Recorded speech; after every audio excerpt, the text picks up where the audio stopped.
Happy New Year! It's Ciarathallya, or Cassandra, for those who can't say it. Yay for elf names. But, Happy New Year. I've been missing for several weeks on social media because I was super busy with work, and where I work at, the end of the fiscal year is a big deal.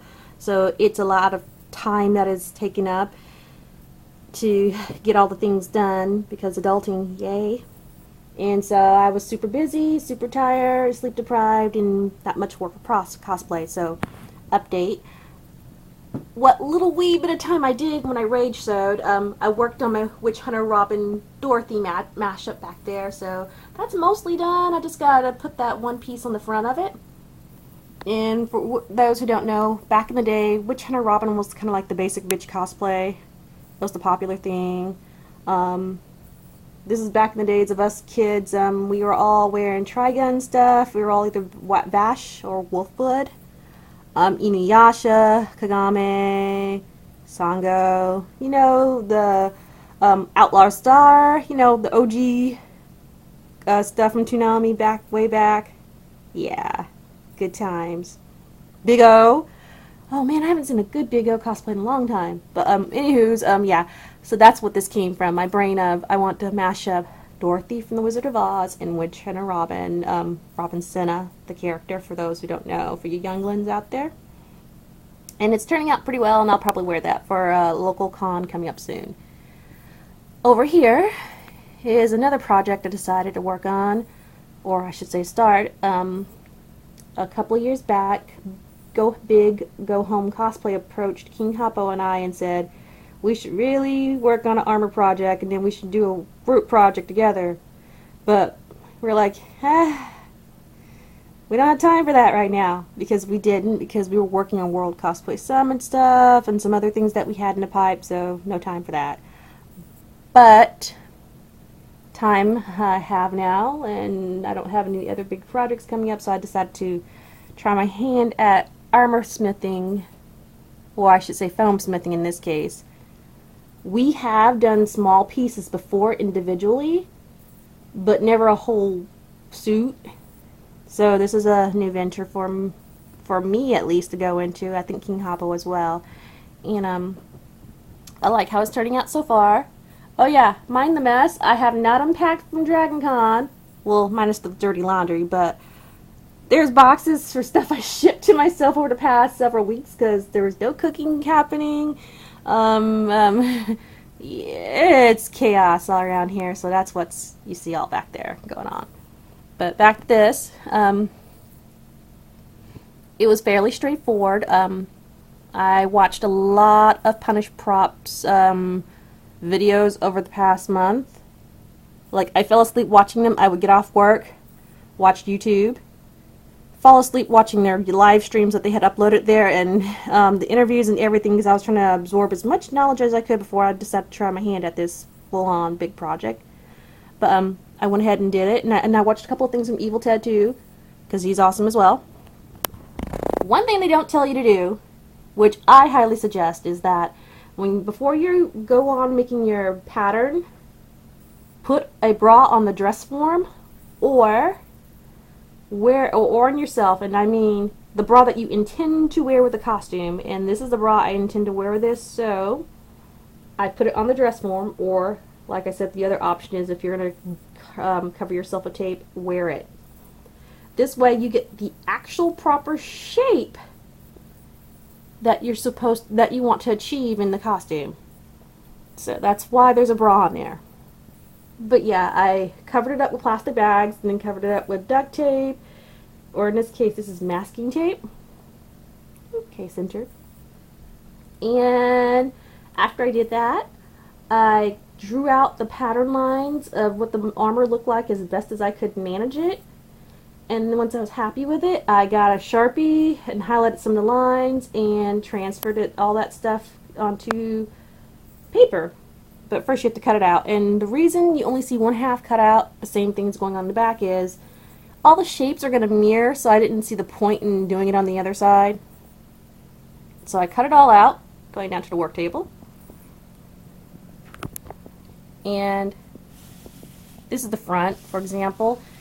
There's a piece missing. It's on the floor somewhere. I don't feel like digging it up.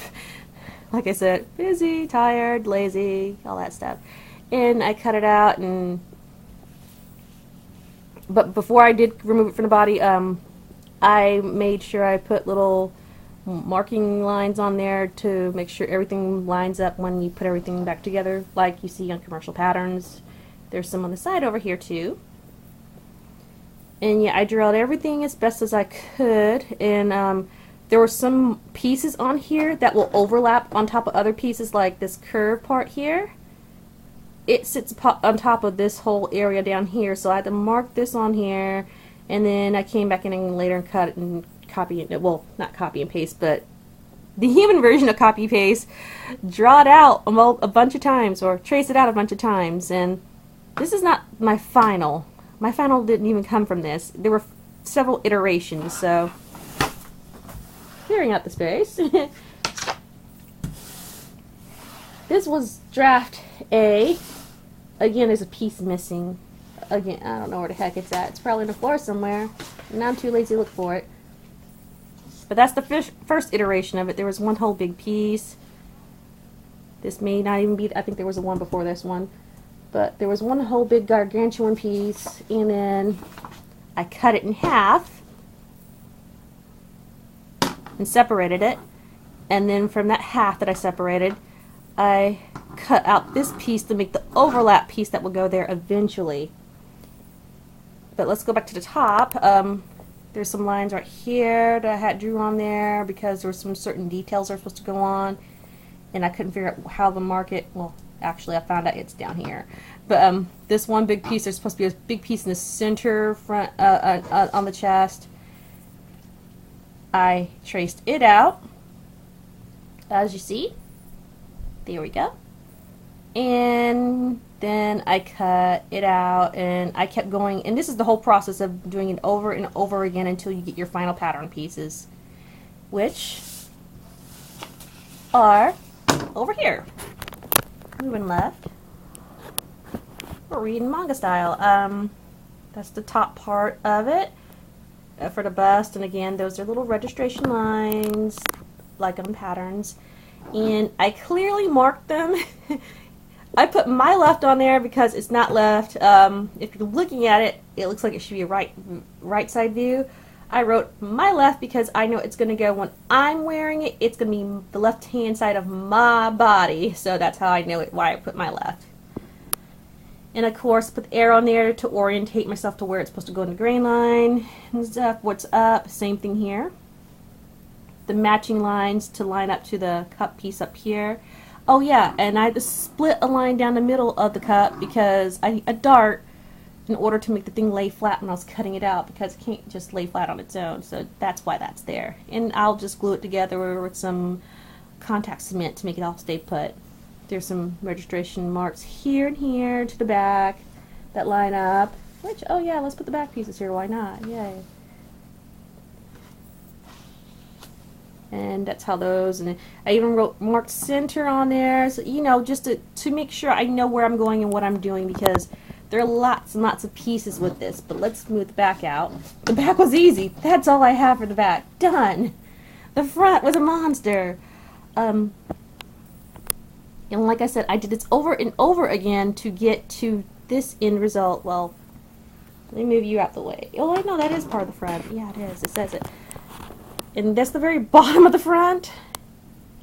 And I put all kinds of little lines and placement marks on here to let me know how everything goes together, because there are pieces that overlap, sit on top of pieces that sit on top of other pieces. Like this is sitting on top of, and yeah, you saw earlier where I did this, but that was not the final version. This was like the final, and yeah, like I said, and remind myself it goes in the front of the armor, not the back. And this is the left middle chest overlap piece on the upper. And see, this little line here reminds me it should set here when it's done. And down here in the bottom, I have something similar to that going on as well too. And I even put a little reference line here to let me know when I attach the tassets, they should line up, start here and sit around roughly around this area, so it will be placed properly. This dotted line here reminds me, well, this is the tacit, and I put 2 lines because I wasn't sure where I wanted to set, and I left both on there so I could figure it out when I got done to the final product. And then here is the little line right here where the top of the tacit is supposed to sit at, so you know it kind of juts out. And for people who are not in the know, a tacit is basically the thigh, upper leg armor, thigh armor that hangs off of suit of armor, and that's what's supposed to sit here. It's supposed to join up here in the lower part of the body armor, and it's gonna hang down. And they're kind of small tacits. Well, no, and yes, I wish I had a picture to reference art printed out so you can understand a bit more. Oops, I dropped something. This, and I put on there marked overlap for the bottom front, so I know, oh, that goes there. And then this is to remind me that this sits on top of this front overlap, and I put number 1 on there because there's a series of pieces that go together and I need to know what order they go in. And there's number 2, and again, just, you know, follow, and I'm not going to try and put this on here neatly. And that upper piece up there, it reminds me that 3, that it should overlap on top of that, because yeah, there's a whole magical thing of how all that goes together. So yeah, lots of marking lines and lots of references on all this stuff to, because there's so many pieces, so I can stay together and focus on how it should all go together. And this over here are for my tacits, or tassets, however you want to say it. Probably it's tasset or I don't know. And that's what the piece should look like when I cut out the foam. And again, I had little placement lines on there to let me know where certain little pieces go. That was me measuring out stuff, so I knew what to go. And see, even here, I put on here cut 2. It lets me know I need to cut 2 of these out when I make the final product, but 1 goes per each side of the armor. But here, these little diamond shapes, just cut out 8, and 4 go on each tacit, which I have little marking lines across the whole thing.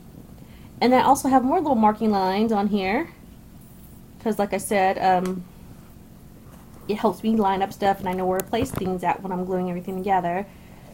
These overlaps, and I'm supposed to cut 4 of them, and 2 per each tacit. I don't know what I'm saying. I'm gonna look it up later and be like, oh, that's what I'm supposed to say. Close that parentheses. Bothering me there. Just to cut 4 and 2 per.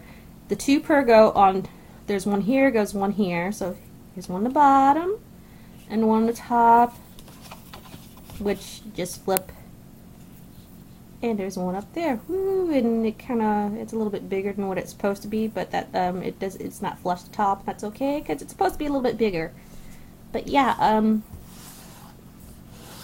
that's been my weekend so far. I started on this late yesterday afternoon, and I've been working on it hard ever since, trying to get everything cut out and marked and such and whatnot, and it looks like chaos, but it's going to be one big pretty thing in the end. And like I said, I wish I had everything, a reference photo printed out.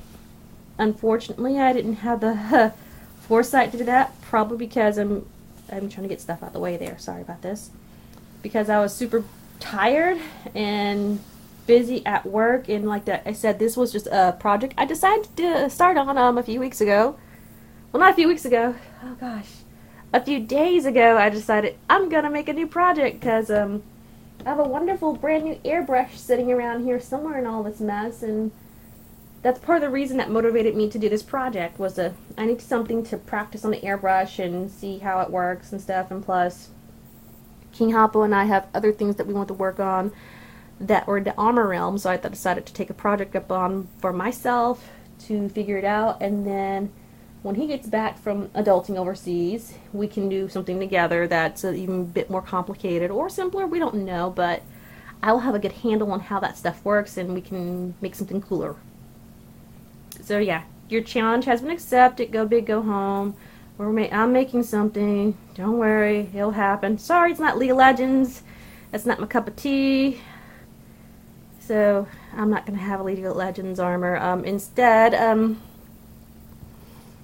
I decided to be something stupid. I'm gonna make a Sakizo armor piece, and you're like, Sakizo or Sakizo, S-A. Pretty shiny, gorgeous, beautiful, over embellished artwork that we see. Her art is amazing and gorgeous and whatnot, and most of it is tons and tons of ruffles and pearls and beads and all kinds of wonderful things. But in Fantasy of a Dream, that particular art book, there's a couple of sets of armor in there for Juliette. She has what is it? There's the witch one in there for her, and or I can't remember. I can't think straight right now. Or is it necromancer? Necromancer. There's the knight. There's the devil. There's the princess or whatever. And there's so many iterations of the character in there, plus the guy. But I decided to take the knight version because I wanted something that I can try it for armor. Wow, I did not. So why should I pick something much more simpler? I would have expected, but no, I'm crazy and I'm suicidal.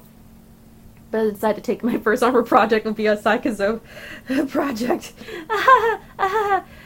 Yeah. But I like it.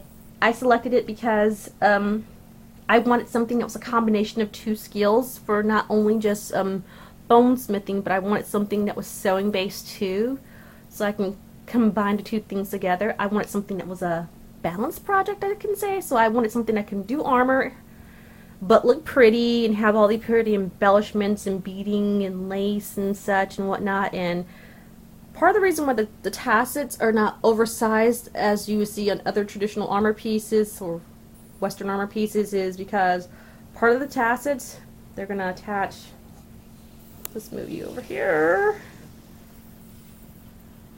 follow the camera, over here somewhere. And they get away from the body because it's going to have a gentle curve to them, so it could sit over the thigh hip. There's fabric that's supposed to cascade over the tassets to emulate armor down the bottom, but not really. But you know, if you've seen this, the artwork and what she does, it's just pretty gorgeousness. So there's like lace panels coming off the side of this that I'm going to have to be embroidering and beading over the winter. Oh God, I'm going to cry. But it's like a merging of metal and beauty, and it's going to be so pretty. In my head, I think it's going to be so pretty, but the artwork is gorgeous, and like I said, I wish I had it printed on hand right now, but I don't, so I suck for that. But yeah, that's a catch up on what's going on. I got Witch Hunter Dorothy mashup, which is almost done, and I got Juliette Knight in the making right over here. And poor Hades, he's in drag right now, wearing my bra. But yeah, overall, this is really not a hard process. It's the same thing when you do pattern making. And people that don't drape well, the easiest way to do a pattern for a costume that a pattern doesn't exist and you don't want to Frankenstein is do this to a dress form, tape it up, or your body,